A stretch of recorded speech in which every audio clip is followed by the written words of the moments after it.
Alright guys, in this online lecture we'll very briefly be talking about the Spanish Empire. It's stuff that we covered in class. It's just here to refresh you and help you when it comes to study time.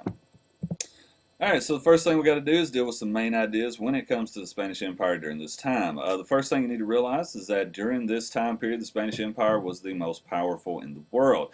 As you can see from this map right here, the places highlighted in red are the places under Spanish control in the time that we're talking about. And once again, as you can see, a lot of this is going to be concentrated in the New World in North and South America. The Spanish Empire was fueled by silver and gold. Like, that's what made it run. That was the fuel. That was the economic, the economic part that let them do the things that they did. There was a high government regulation of colonies. We talked about on our summer assignment chart how there was very strict control of the Spanish as opposed to other European powers who were over here. This government regulation we talked about in class came from something called the Council of the Indies, which basically ran it as well as it could. I mean, considering the time that it took for news to get back and forth back during this time. They were over here for a very long time. When they start to go out, it's going to happen pretty soon, but they were really colonizers and really explorers in the New World longer than anybody else. And then the influence on America today is still felt with holidays, culture, religion, things like that. Alright, so the first thing we're going to deal with is how did they take the natives over when they came over here? And it all boils down to a couple very simple components. First of all, it's going to come down to psychology, okay? The awe, the wonderment, the fact that you're seeing someone from the native point of view. You're seeing someone for the first time come in that is a different skin color than you. They might be bigger than you. They're wearing things that you've never seen before. They're on these huge animals that you've never seen before. And obviously I'm talking about a horse. And then, nonetheless, there are not to short this any, but they also have these weapons that are very powerful and very scary and very loud. So all these components plus smallpox and disease allow the Spanish to come in and pretty much run these guys over from day one. So rolling on to the components or characteristics of Spanish America, once they begin to establish themselves over here, the most defining characteristic of Spanish America is going to be, especially at the beginning, it's going to be the encomienda system. And what the encomienda system was, as you know, because we talked about it in class, is kind of the economic system of the New World, and the fact that Spanish landowners would come over and be given land plus the services of natives, and these natives were supposed to provide a certain amount of work and also to be able to provide goods and services to the landowner, and in return the landowner was supposed to take care and protect the natives plus attempt to convert them to Christianity. Now, it didn't work like that. A lot of stuff that we talked about in class with the exploitation and abuses came out of this, but at its origins, it's economic base to try to maximize every dollar of the New World. Also, it's a very Christian empire. Conversions went both unforced and forced. To a larger degree, they were forced, sometimes very violently, sometimes very psychologically, but we talked about De las Casas, who's a very important figure during this time, and the fact that he brought to light some of these abuses that were happening by missionaries, by Franciscans, by monks over in the New World. And what he's talking about is the fact that as Christians they shouldn't be treating these people like that, and he wanted to bring attention to it. It didn't do a lot of good, but he is known for bringing these abuses to light. Alright, so those were the general characteristics of the Spanish Empire. Now we're going to drill down a little bit and go to the Spanish Southwest. First thing we're going to talk about as a characteristic of the Spanish Southwest is the mission system, which was one of the most instrumental things that the Spanish used as a form of colonial control. It's a way of tying in Christianity as well as, more or less taking over the places that they are.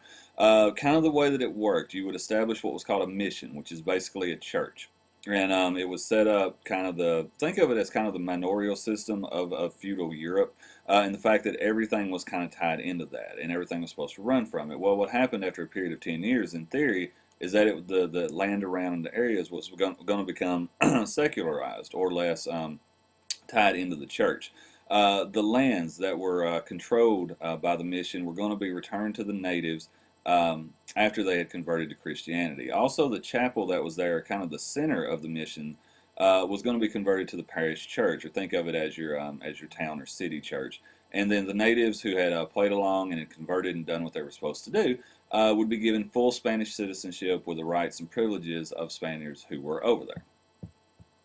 Alright, so let's roll into some of the problems that the Spanish had with the natives, particularly because of the mission system and the fact that they're trying to convert them, and they're completely reshaping and in some cases taking over their culture. Like there's obviously going to be a reaction to that. And one of the first reactions we have is called the Pueblo Revolt. Now the Pueblo Revolt gets going when a guy named Juan de Anote comes in as kind of the guy who's going to run this area. What he does when he comes in is he promises the local natives, who were known as the Pueblos by the Spanish, that they're going to get an eternal life of great bliss by converting over to Christianity and playing along. Well, what ends up happening is it's not like that. He's also promising life, liberty, or peace and stuff like that. It's just not going to happen. Like the natives resist, like I feel like a lot of people would, and as they do, the means of converting them over become more violent, they become more extreme in the fact of forced conversions and floggings and beatings and stuff like that. So obviously out of this, eventually there is going to be some kind of backlash and resistance against this method of conversion by the Spanish. And the method of resistance by the natives, by the Pueblo, is going to come to be known as the Pueblo Revolt, which happens in December 1598. Now what happens is the Pueblos kind of organize together and they've just had enough, so they're going to try to kick the Spanish out of their lands. Well,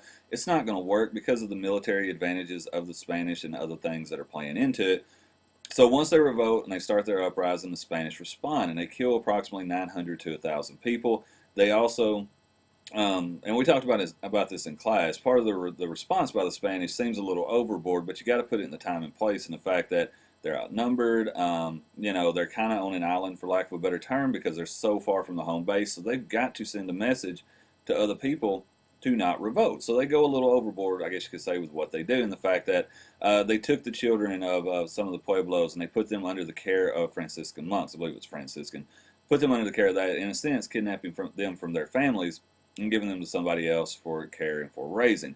They also disfigured some of the people involved.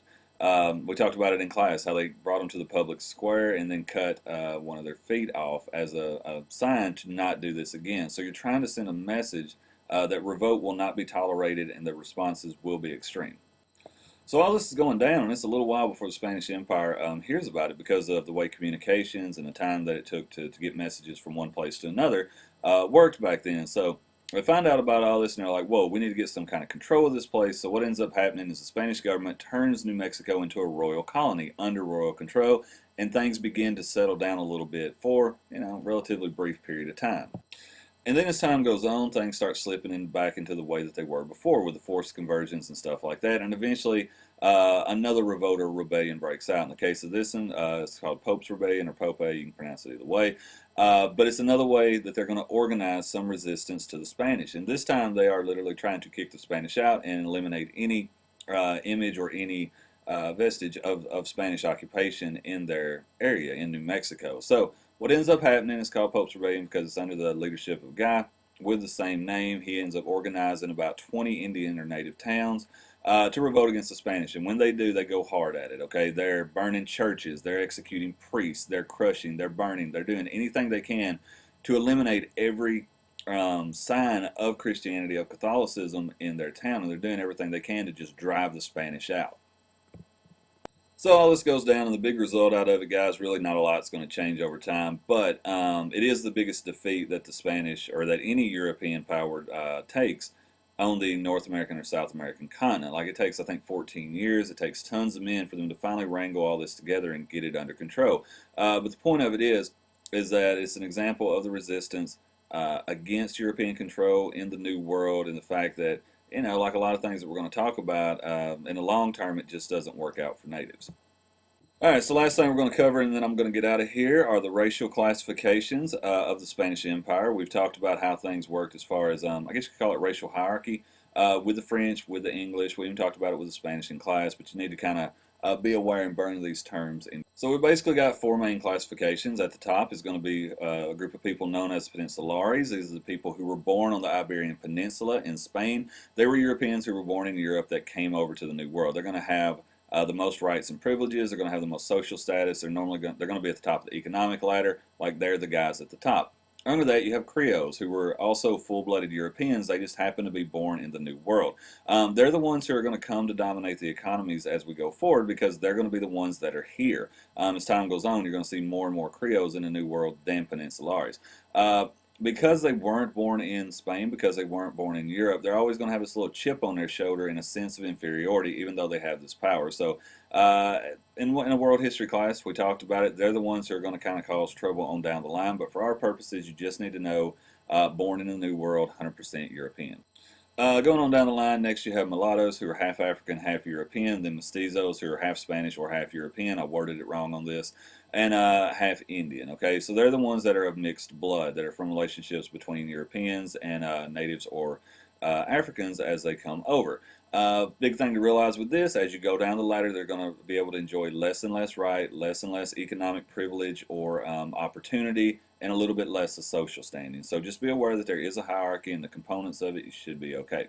All right, that's going to wrap up Spanish Empire. I know it's very brief, but we don't have to know a lot about it. So next time we're going to roll into the Chesapeake and actually get into what we consider, I guess, in this course to be actual American history, and we'll roll on from there.